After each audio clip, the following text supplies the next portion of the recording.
بسم اللہ الرحمن الرحیم اللہم یا رحمان یا رحیم ویا ارحم الراحمین وصلی علی من ارسلتہ رحمتا للعالمین۔ معزز خواتین و حضرات، ایک صحابی تھے حضرت حبان ابن منقذ رضی اللہ تعالی عنہ، جن کے بارے میں یہ لا خلابہ کا جو وظیفہ ہے انہی کی طرف منسوب کرتے ہیں۔ حضرت حبان ابن منقذ رضی اللہ تعالی عنہ ایک مرتبہ حضور کی خدمت میں حاضر ہوئے، عرض کیا، یا رسول اللہ صلی اللہ علیہ وسلم، میں معاملات میں تھوڑا ڈھیلا ہوں، آپ مجھے کوئی عمل بتائیں کہ میں اپنے معاملات کو درست کر سکوں۔ اصل میں ان کی زبان کے اندر لکنت تھی، بات کرتے ہوئے لکنت ہوتی تھی، زبان اٹکتی تھی۔ تو بہرحال انہوں نے حضور کی خدمت میں عرض کی، آپ صلی اللہ علیہ وسلم نے فرمایا کہ آپ جب بازار میں پہنچیں تو آپ وہاں پہنچتے ہی لا خلابہ کہہ دیں۔ کوئی چیز لیتے ہوئے، معاملات کرتے ہوئے لوگوں سے کہہ دیں لا خلابہ۔ اصل میں اس کا جو معنی ہے وہ یہ ہے کہ کوئی دھوکہ نہیں، یعنی میں کچا آدمی ہوں، لہذا میرے ساتھ کسی قسم کا دھوکہ نہ کیا جائے۔ میں معاملات کی پرکھ نہیں رکھتا، معاملات کو ٹھیک طریقے سے کر نہیں سکتا۔ تو بہرحال تو دیانتداری کا دور تھا، آگے جو بیٹھے ہوئے تھے وہ بھی امانت دار اور دیانتدار ہوتے تھے، تو وہ اسی کے مطابق معاملات کرتے تھے، ان کو کوئی کھوٹی چیز نہیں، اچھی سے اچھی چیز ان کو دیتے تھے۔ تو بہرحال یہ کوئی وظیفے کے طور پر استعمال کی چیز نہیں۔ ہاں، وظائف ہیں ضرور، ایسے وظیفے ضرور ہیں کہ جن کے ذریعے سے انسان نقصان سے بچ جائے، لیکن شریعت کا یہ مزاج نہیں ہے۔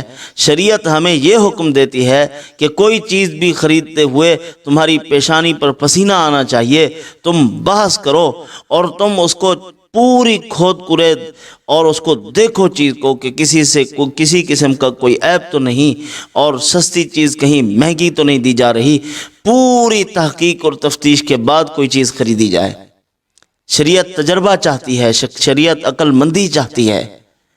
یہ شریعت کا مزاج نہیں ہے کہ پاگل بن کر کوئی چیز خرید لو، بلکہ عقل مند بن کر بازار میں داخل ہو وہ۔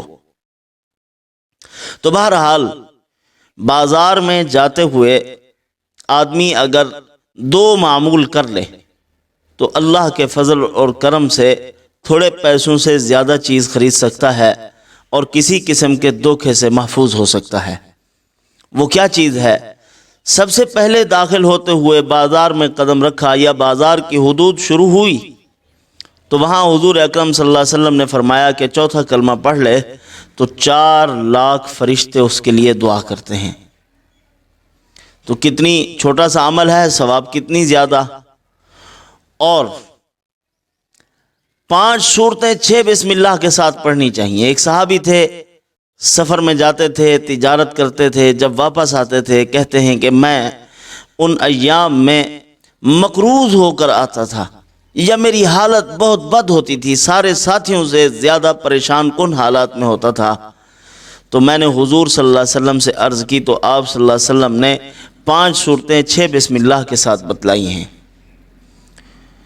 قل یا ایھا الکافرون، اذا جاء نصر اللہ والفتح، تبت یدا کو چھوڑ دینا ہے، قل ھو اللہ احد، قل اعوذ برب الفلق، قل اعوذ برب الناس۔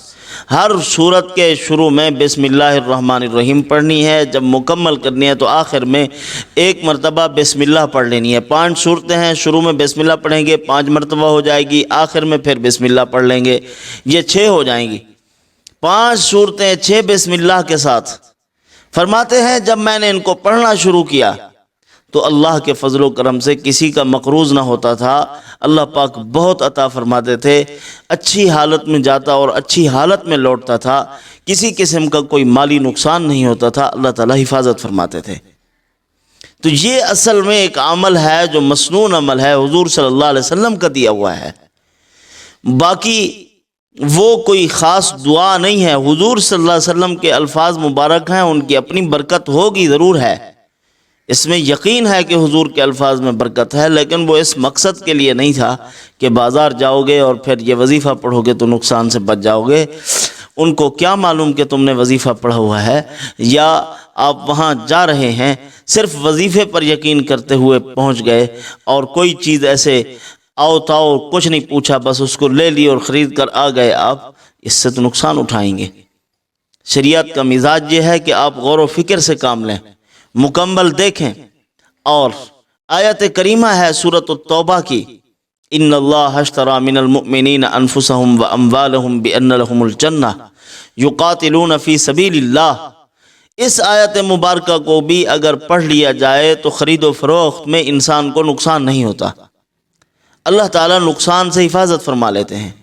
رزق کی برکت کے لیے علامہ بونی رحمۃ اللہ علیہ، ابو العباس شیخ احمد البونی رحمۃ اللہ علیہ ان کا پورا نام ہے، انہوں نے لکھا ہے وہ آیات مبارکہ جن میں رزق کا حوالہ ہے، وَمِمَّا رَزَقْنَاهُمْ يُنْفِقُونَ، اللہ یرزق من یشاء بغیر حساب، اللہ لطیف بعبادہ یرزق من یشاء وہو القوی العزیز۔ اس طرح کی جو آیات کریمہ ہیں انہوں نے وہ آیات ایک جگہ پر درج فرمایا جو ان کو پڑھے گا بے شمار رزق کمائے گا، نفع حاصل کرے گا، اور جو ان کو لکھ کر اپنی جیب میں ڈال لے گا وہ بھی اللہ کی رحمت سے رزق کی فراوانی حاصل کرے گا۔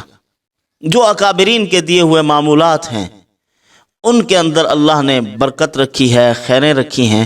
بہرحال اللہ تعالیٰ نے حضور صلی اللہ علیہ وسلم کی زبان مبارک میں بھی اثرات رکھے ہیں، برکات رکھی ہیں، ایک ایک لفظ پر جنت قربان ہونے لگ جاتی ہے، بٹنے لگ جاتی ہے، تو برکت تو ہے حضور کے الفاظ میں۔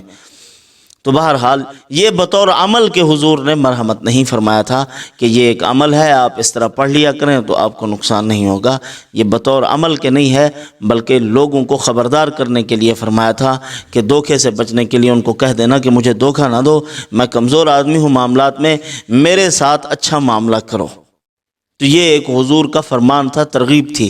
اللہ تعالیٰ ان معروضات پر عمل کی توفیق عطا فرمائے۔ دوستوں بھائیوں کو اللہ پاک مال و دولت سے مالا مال فرمائے، دنیا آخرت کی عزتیں اور کامیابیاں مرحمت فرمائے۔ وما علینا الا البلاغ۔